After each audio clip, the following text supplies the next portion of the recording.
Fever వచ్చినప్పుడు panic అవ్వకుండా how parents can deal with fever? యూజువల్గా మనకి ఫీవర్కు non toxic and traditional method of controlling medicine ఏంటంటే టెపిడ్ స్పంజింగ్. గోరువెచ్చని నీళ్ళు ఒక బౌవెల్లో తీసుకొని దాంట్లో ఒక 4-5 హ్యాండ్ కర్చీప్స్ వేసేసి బాడీ అంతా జస్ట్ ట్యాపింగ్ చేస్తూ ఉండడం, స్పంజింగ్ చేస్తూ ఉండడం. ఒక హ్యాండ్ కర్చీప్ తీసేసుకొని 4 హెడ్ మీద 2 అండర్ ఆర్మ్స్ కింద పెట్టేసి అలా జస్ట్ ట్యాప్ చేస్తూ ఉంటే దట్ ఈస్ ఐడియా. ఇంకొకటి ఏంటంటే పిల్లలకి ఎప్పుడైనా ఒక హై గ్రేడ్ ఫీవర్ వచ్చేటప్పుడు చిల్స్ వస్తాయి, అప్పుడు టెపిడ్ స్పంజింగ్ చేయొద్దు. అటువంటి కండిషన్స్ లో జస్ట్ బెడ్ షీట్స్ కానీ ఏదైనా ఉంటే కొంచెం ర్యాప్ చేయాలి బేబీ, కొంచెం వార్మ్ ఎత్తుగా ఉంచాలి. ఈ రెస్పిరేటరీకి సంబంధించి సార్ ట్రెడిషనల్ వేగా రెస్పిరేటరీ ప్రాబ్లమ్స్ ఉండడం ఒక రైట్ అయితే, post Covid there is a difference of pattern with urban and rural. మా దగ్గరకు వచ్చే పిల్లల్లో ప్రీవియస్గా ఆస్తమ్ అనేది ఇస్ వెరీ రేర్. ఈ అర్బనైజేషన్ పెరిగిన తర్వాత మోర్ ఆఫ్ ఎయిర్ పొల్యూషన్. అదే రూరల్ ఏరియాలో పెరిగిన పిల్లలకు ఏది పొలాల మించి ఫ్రెష్ బ్రెత్ ఏదైతే ఉందో ఎయిర్, వాళ్ళ లంగ్స్ ఈజ్ వెరీ క్లియర్ గా ఉంది. వీళ్ళు ఏంటంటే they are inhaling only pollutant air, దానివల్ల లంగ్స్ అలర్జీ.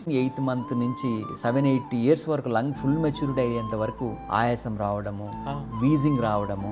లంగ్స్ లో న్యూమోనియా ఉందంటే డెఫినెట్ గా ఫీవర్ స్పైక్స్ ఉంటాయి. ఫీవర్ లేకుండా పిల్లలు దగ్గుతున్నారంటే కామన్ గా ఇప్పుడు మీ అర్బనైజేషన్ లో చూసేది ఏంటంటే allergic cough, some good nebulizations, చిన్న మెడిసిన్స్, కొంచెం మంచి హ్యూమిడిఫైడ్ ఎయిర్ తీసుకోవడము, వీటితో తగ్గిపోతుంది.